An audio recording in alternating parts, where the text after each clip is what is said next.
Alright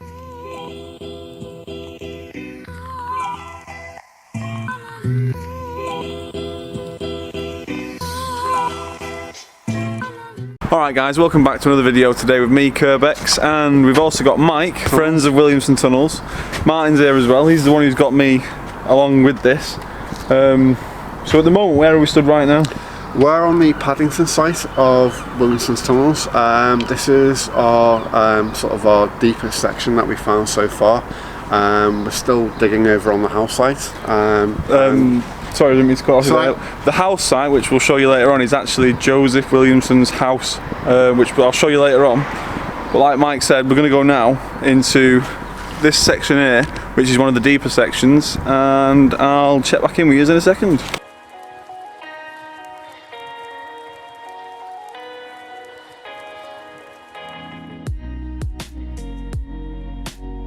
Right, Joseph Williamson was born in 1769. He came to Liverpool at the age of 9 years old, and he worked for a firm called Tate, which was a tobacco merchant.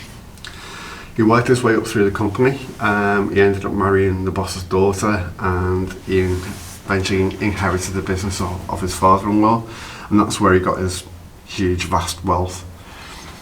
This area of Liverpool was countryside, and he developed his house over on Mason Street, which was a former quarry, and he vaulted over this quarry to have terrace gardens and things. He also then bought this land, or used this land, to develop again for property. This again was a former quarry, which he vaulted over. So this area is kind of like a cellar system rather than tunnels in the Paddington section. But there is a tunnel where we think connects up with the rest of the whole network. The tunnel started when Williamson basically recruited and employed soldiers coming back from the Napoleonic Wars. They were out of work, and rather than just giving them handouts, he paid them to do a day's work. So one day he'd pay them to dig a hole, the next day he'd pay them to fill that hole in. Quite where the whole tunneling thing came from, we don't know, because it seems like a strange kind of thing to get involved with. You know, you'd rather employ people to actually build things rather than dig all this network of tunnels underneath the city. But that's what he did, and that carried on till about 1840 when Joseph Williamson died, and that's when the tunnels basically were forgotten about and started to get filled in and basically become an urban legend, really. Right, so in 1926 the Lancashire and Cheshire Historical Society actually came down here. These are photographs of them actually out on their little tour. They walked around with candlelight, and they claimed that they could actually walk unhindered for a mile underground. Now, since we've been digging out this site, we've not actually been able to walk for a mile straight. So we suspect that their walking for a mile was actually sort of turning left and right and sort of through the entire network. There is an area which we think they did actually walk potentially for quite a long way, and I'll take you down there next. Alright, so Mike now is going to take us down to the first section of the Williamson Tunnels, and it's called the Mile Long. Yeah. It's like the first section that we uncovered. It's like the first level of what we've got, like actually full levels of tunnels. Wow. On this site. And everything you're about to see down here now was dug out by hand, and what they dug out comes to the equivalent of, was it? 1,800 tons. 1,800 tons? 1,800 tons, yeah. Wow, that's a lot of rubbish, that.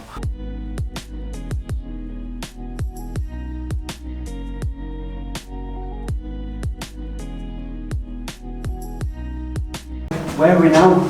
Right, so we're in the Mile Long, and as you can see, we've got sandstone either side. So this would have been originally part of the quarry, and what they've done is they've actually vaulted this over to make it use as a cellar as part of the properties above. Wow. So they weren't skilled brickies when they did this? Originally they weren't. We've got no real record of sort of what skills they had. In fact, we haven't really got any record of who they actually the diggers were. Yeah.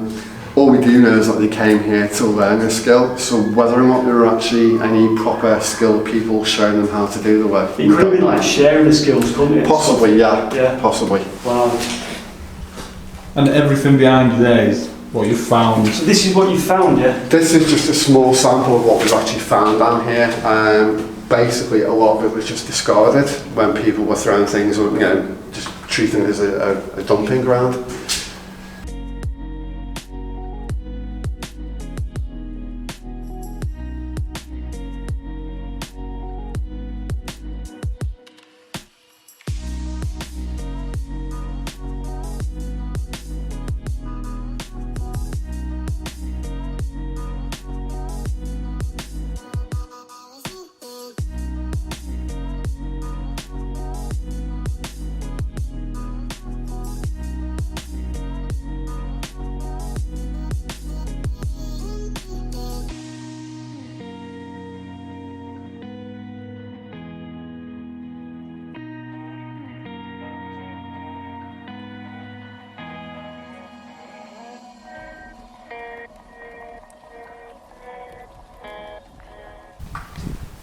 So this, what you can see now, is from before. That's before we dug these out.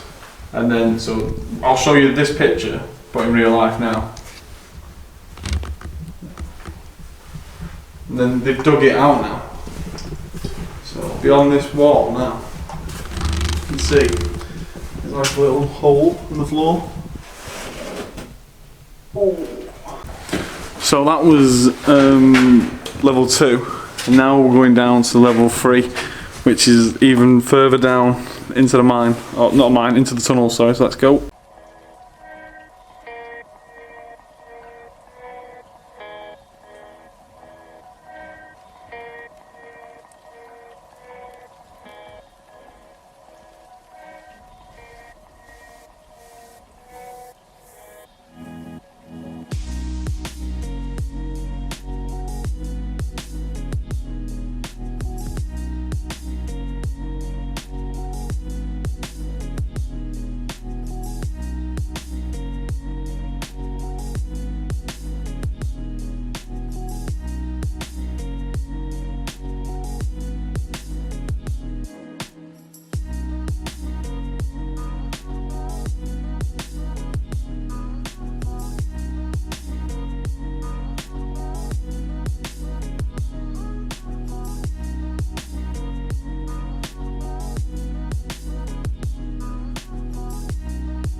Are you speechless? I'm totally blown away. This is like, it's the height of a cathedral. Is this what you call the cathedral? Couple of moles underground. Wow. This is what you call the cathedral? I think this is the cathedral section. Jeez, it's so big. And the friends of Williamson Tunnels dug all this out by hand with buckets and chains, and it's just crazy.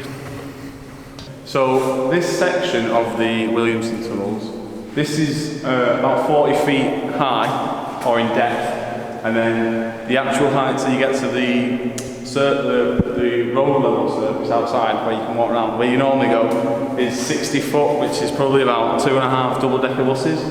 So we're quite far underground, and it's all been excavated by hand.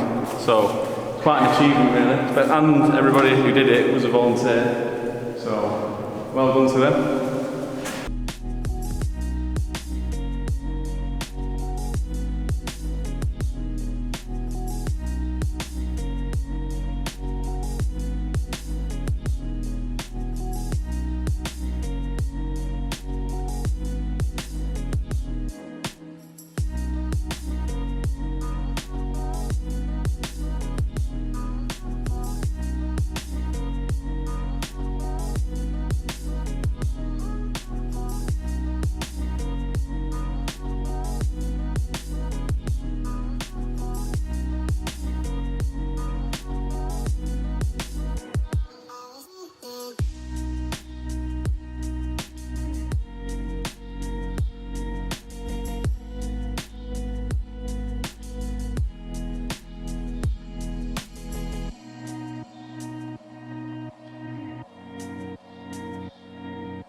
Well, that was an experience.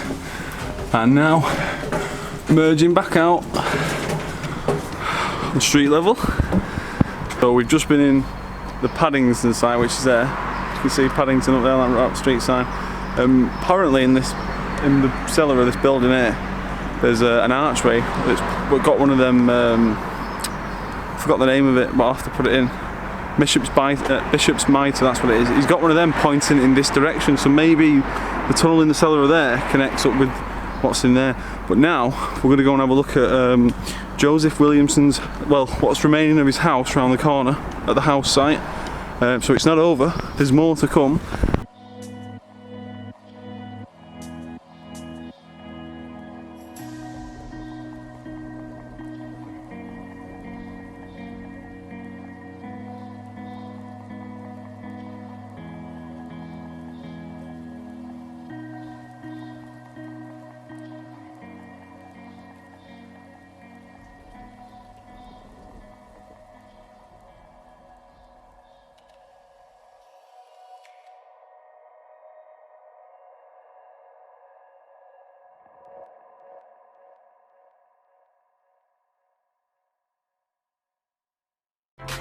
And everybody's watching her, but she's looking at you.